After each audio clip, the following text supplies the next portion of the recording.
خانش و زنانه و خچه پرتوف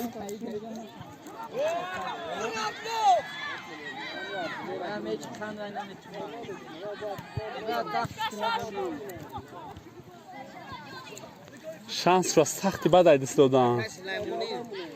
سنگ ملکی این خیلی شانس باور کرد